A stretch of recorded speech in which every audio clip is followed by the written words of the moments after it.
Hello Sparkle Squad, this is Monica and I'm back with another tutorial for my good friends at Victory Gems and Beads. Now I have been making a series of videos for them. They are a new jewelry making supplier that I have been in contact with for some beautiful gemstones and other types of findings and components and things. And I did a bead haul for the first video, and for my first tutorial I did a pair of hoop style earrings with some boulder opals and some pink artistic wire with some black spinel and some garnet. Then for the second tutorial I did a rose quartz drop with some strawberry quartz chain and copper necklace and earrings. So tonight I'm going to do a follow-up to tutorial number 2. I have a little bit of chain left over, so that's what you see here. I think this is a 5-inch piece, and I decided I wanted to try to create a bracelet with that leftover chain there. Now, in addition to the strawberry quartz chain that I have, which is very tiny, I have some rose quartz rondelles that I also got from Victory Gems and Beads. These are so pretty. They're nice and smooth. Ooh, they're cool to the touch. This would make a beautiful bracelet just by itself. I mean, look at that. It's even got tassels there for me. I will, of course, have links below to all of this in my description. If you're interested in purchasing any of these, please use my affiliate link to visit Victory Gems and Beads and use the coupon code SPARKLEBYMONICA10 to get 10% off of your purchase.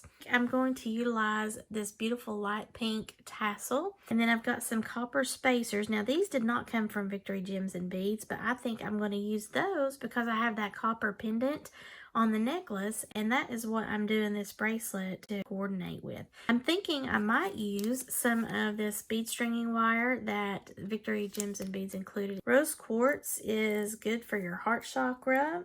It is also for the Taurus and Libra as far as the zodiac. And then your element for rose quartz is earth or water. It is a trigonal crystal system, and the themes for the rose quartz are love, compassion, forgiveness, you know, all that good stuff. The strawberry quartz is also good for the heart chakra. It is a Libra zodiac stone. Water is the element for this, and it is also a trigonal crystal system, very similar to rose quartz. And this is a good stone for gratitude, universal love, and harmony. So both of these, the rose quartz and the strawberry quartz, will help to eliminate negativity, draw it out, and replace it with love and harmony and peace. Now the tools that we're going to need, as usual, are my bent nose pliers, a round nose plier, and a flat nose plier. This is the round nose. This is what I use to make my simple or wrapped loops. I also will do like earring projects with this. Then this is the flat nose plier, and it is just that. It's flat right here on the bar, and I use that in my left hand to be stationary and hold whatever my work is, while I'm using the bent nose pliers in my right hand to do all of the action. And then also I love to use a flush cutter so that I can get a flat cut on the back. Now if I do wind up using this bead stringing wire, I will need to get some of my crimp covers and my crimp tubes. What I'm going to do first is just play with making a beaded section from the rose quartz rondelles and the copper, and attach it to the chain here by way of these little small jump rings. And I may change out this lobster clasp for a small lobster clasp. Because these beads are heavier than this petite strawberry quartz chain, I can still do this 28 gauge wire. It will hold these beads here because I've not got a lot of beads on there. So it does not want to go easily down in there. So this has got to be a 22. So being that this is a thicker diameter of the black wire, I'm going to go ahead and use that for this beaded section here. And if you want to, of course, you can always use your nylon jawed pliers. Just going to work harden this and be sure that I've got 10 inches. I'm just going to feed my little pattern.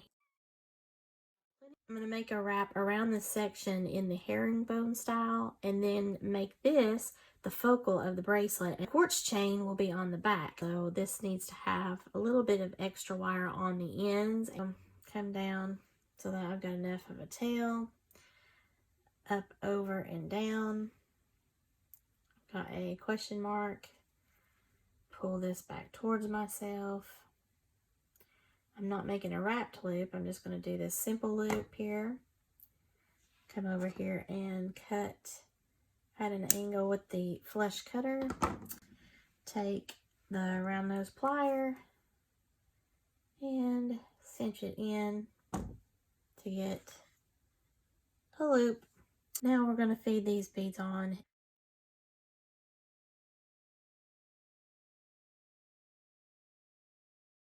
I'm going to make another simple loop. Go 90-degree bend, then go vertical with the pliers, up, over, down.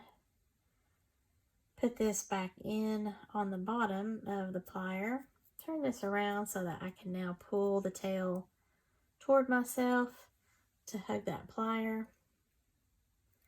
That way I have this loop.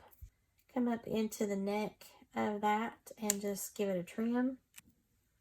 Take my lovely little round nose pliers and close the loop. If you need to, get the bent nose pliers to make sure you're nice and flush. So now I have a little bit of space on either side of the loop. And then I can get the smaller gauge wire, which is this 28 gauge. And I'm going to do 12 inches of it. And all we're doing with that is just creating a herringbone frame on either side of the group of beads. I'm going to go ahead and just fold this and wrap it at least one time. Take the bent nose pliers. I'm going to continue to go around the base to where I have a good little anchor.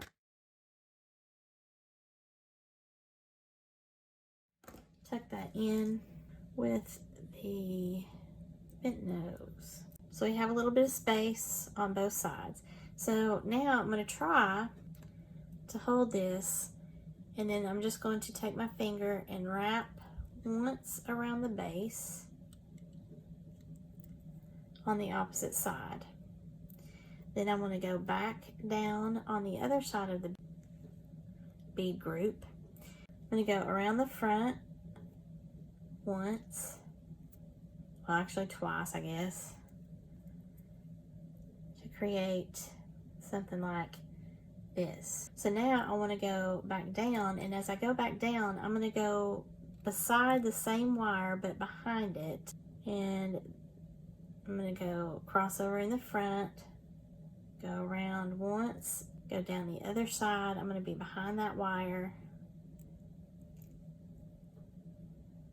Okay, come around once, down again,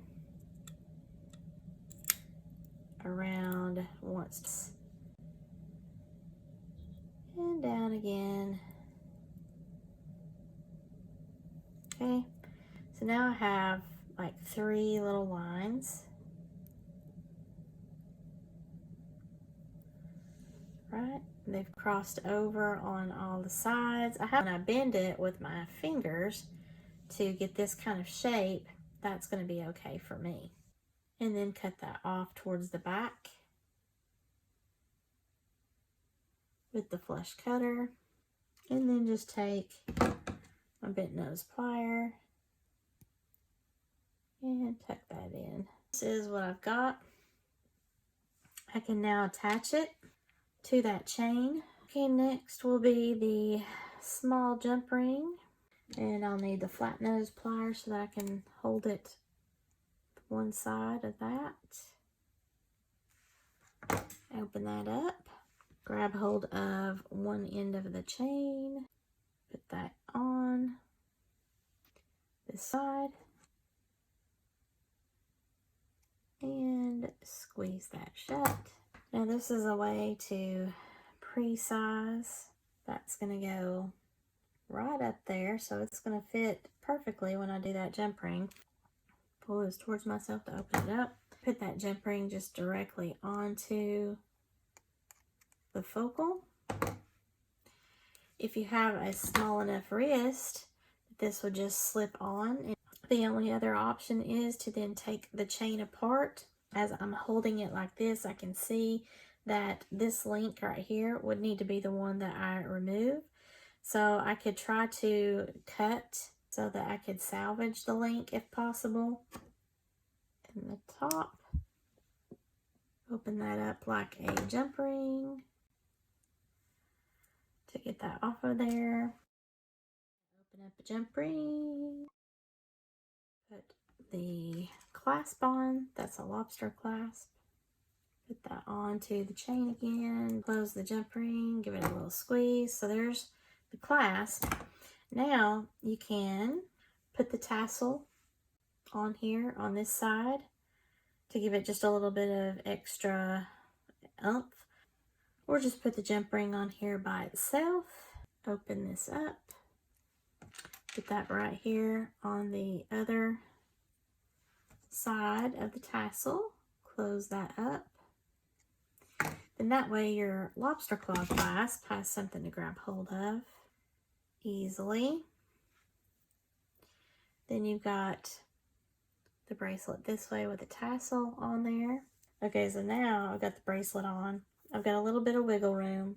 I have this tassel, and I've got the beaded links at the top with the copper on there. It still has the black element, the strawberry quartz, and you can do whatever you want to for the focal. Now, I would have liked to have used a thicker gauge wire for this focal here, but unfortunately the holes in the beads were way too small for me to use my 18 gauge or even a 20 gauge wire. So this is what I wound up with, using the 22 and the 28 gauge wires in the black color so that we could get this lovely bracelet. The other alternative would have been to put the beads and the spacers onto this pink bead stringing wire and create a more beaded bracelet, and then just layer this chain with that, maybe like a 2-strand type of bracelet. Here is alternative bracelet number 2.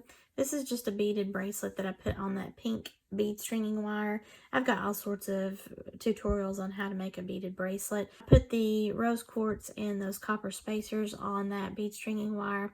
I put the tassel on here, some jump rings, that lobster claw clasp, a split ring here. But now what I want to do is take these bits of chain and see if I can incorporate that on this bracelet. So I just simply put the strawberry quartz bracelet that I made onto the beaded bracelet here, so it's going to be like almost like a stackable.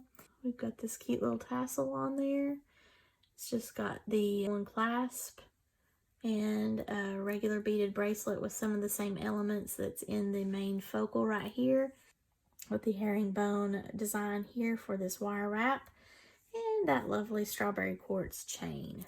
I like the kind of fluid movement with it. I reworked my little piece here. I decided instead of doing that herringbone that I was going to go ahead and just make a little wire wrap around this piece and then put that right back onto the bracelet. This is the quartz portion of it, so all I need to do now is just grab the jump rings and put it onto the strawberry quartz. Close this up. This to be front facing this way. I'm going to hold this and lay it down so it doesn't move around on me. Now I need to get my other little jump ring. I'm going to grab hold of my piece. So put the other end of that strawberry quartz back onto the jump ring. Close that up. And so now I've got the bracelet with a different look. Because I can't get that 20 gauge wire through these tiny holed beads, even though the beads themselves are not tiny in this design, it's the holes that are the problem. So I cannot get the 20 gauge wire through there. So a 22 gauge wire is still a little bit too malleable for that herringbone in order to hold the main body, while at the same time being able to do so many wraps on the end of those loops. So this is just a simple way. I still get that black wire element that corresponds to the strawberry quartz chain. This is how the bracelet lays. This is with the different look to it. If I wanted to, I could kind of curve that again to the top of my wrist, but it really doesn't matter whether it's straight or curved because it just stacks up with the main body of the bracelet. And again, I have my cute little pink tassel on there. This is the final look of the dual bracelet that I made using that leftover bit of strawberry quartz chain. And some of this rose quartz rondelle mixed with the copper spacers. I think it looks really cute. The added element of the wire picks up the dark in the chain, and then you've got the copper, which helps to coordinate with what's going on here in the necklace and the earrings. Let me know, what do you think? Do you like version number 1 of this component here that I created, or version number 2? If you like this video, please give me a thumbs up. Please share this to any of your friends that might be interested in this project. Thanks again to Victory Gems and Beads for all these lovely components. And if you have not already done so, please subscribe to my channel. Thank you all so much for watching, and have a sparkle-rific day, y'all. Bye!